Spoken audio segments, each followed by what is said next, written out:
question because I think people out of the back will not be able to see the one speaking. So it might be already obvious to you that I am not a Swiss. And later, it will become too obvious to you that I am not an architect. Okay. So what am I doing here in a forum which talks about planning, constructing and maintaining a virtuous working paradise, the experiences of a Swiss architect? I was a management consultant of myself and Angie for the most part that they own the resort. I think around 90% of the years that they operated the resort. And I am a researcher on local governance and poverty reduction. I joined my self-esteem as management consultant because I believe in his advocacies. I believe in the things that he stood for, and frankly, that was a whole business that I got myself involved in for quite a long period of time. So, what this talk will cover? I would like to talk about how we kept the paradise experience real. Marcel has a dream of having that paradise, but for guests who enjoy the paradise, how would we keep that? And then I would like to talk about the paradise of the particular against the paradise of the general.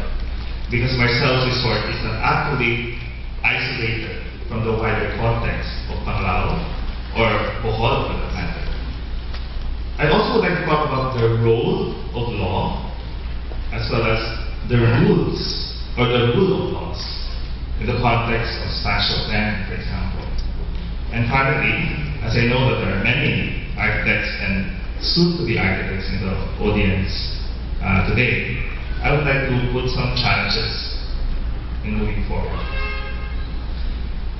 How did we keep that paradise experience? There's a paper by Dube and Linayhan in 2010 which talks about this cycle, that we need to put guest satisfaction at the center with location, reputation, physical property, guest room design, value for money as part of that experience. In the case of the resort that Marcel owned, it used to be Alona Palm Beach Resort and Restaurant. The website is still up, even though it's already sold, but it's there, out there. We kept our promise of guest satisfaction all throughout to be able to build that kind of a reputation. So we made sure the physical property is maintained to the hill. Marcel is a perfectionist with that. We marketed the location very well. We ensured that value for money is instituted with all the services of the resort, and the guest room design is continuously updated to trend. And by the way, we also adhered to sustainable tourism practices like low impact on the environment and culture and the use of local employment, two things which are actually at the forefront of what we refer to as sustainable tourism. To tell you frankly, we have like around 90% of our staff during the time that we were operating coming from locals. And when we say local, we're not only talking about people from Bohol in the general sense, but the people from Panglao. So they live there at the same time we work there. So how did we build that reputation? I joined the resort 6 months after it soft opened in December of 2002. 2001. So we sold the location. So we capitalized on what Marcel was actually showing you. There's the coconut grove, there's a green beach, there's a resort on the cliff, and there's an undeveloped area in the location of time. I don't think a lot of the resorts in Bohol has that kind of a feature. You have so much of a free space. You have an area where you just have trees and brown leaves in the soil. We also kept what we like to call non-negotiable service standards. So we have a standard way of responding to guest complaints. We have a standard way of responding to phone inquiries. We have a standard for all of these types of operations requirements. There was a strict maintenance policy. You cannot just cover something which is not working with a carpet. Okay?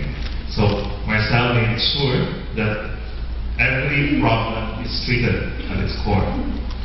And because Marcel and Angie travels often, they normally compare how they position their resort with the others that they've been to. Because we're pretty aware that we are not only competing with resorts in Bohol, but we're competing with other destinations as Phuket, as Bali, and others within Asia. So you have to keep that so we're operating locally, but we're thinking globally. So, how to be fair? You can see that in 2003 up to 2009, our occupancy rate is on an average 90%. So if you don't think that's good service standards, what do you call it? So we started off in 2002 and we keep track on the occupancy rate of the guests.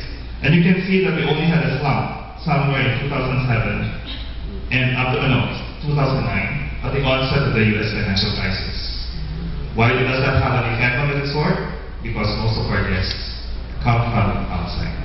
And if you have an anticipation of a financial crisis, normally guests would hold off spending for holidays. Guests stay on an average of 4 nights long. So most of the guests stay for 4 nights or more. And there are even guests which stay in the resort for up to 21 nights on the maximum. So that's a big amount of money, considering that our prices are practically very competitive. And this is not bragging about it. We refuse an average of 850 bookings each year. That means to say 2.5 years of bookings are being refused because we cannot accommodate them. My son has actually told you that the resort is not a commercial size. We only have 12 villas. So that's the only kind of space that you have. You have such a big space with only at the maximum. If you use Marcel's computations of 5 per villa, you have like around how much? 60. And then that doesn't happen. So you normally have 2 per villa only. So you can actually have how many guests at one time, assuming 2. You have 24 guests at one time.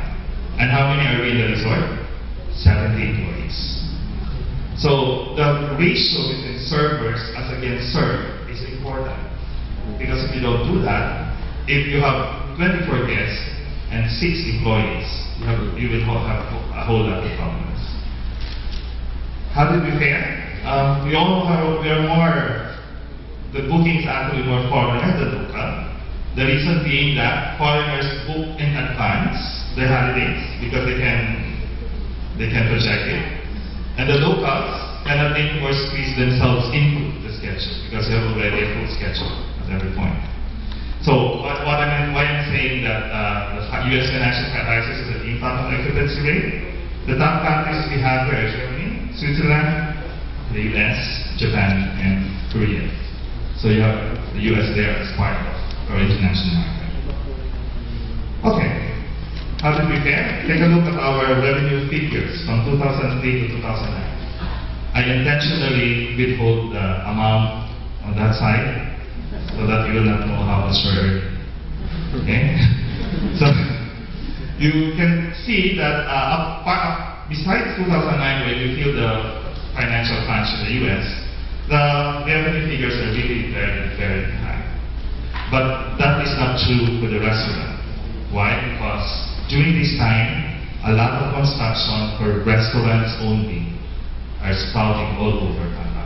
So you have an Italian restaurant there, you have a French restaurant here, and so on and so forth. So you are facing a lot of competition.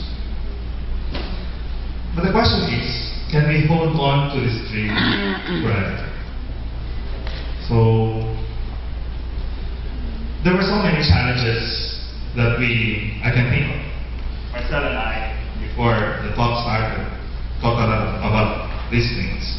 Like for example, the septic tanks doesn't have a septic tank. The septic tanks of the properties are actually untreated. So you just can imagine its future impact on the sea. There's no stable water supply. There's the airport threat. What do we mean by an airport threat? They said they'll be constructing an airport in Panama. And during the time that we were studying, because I was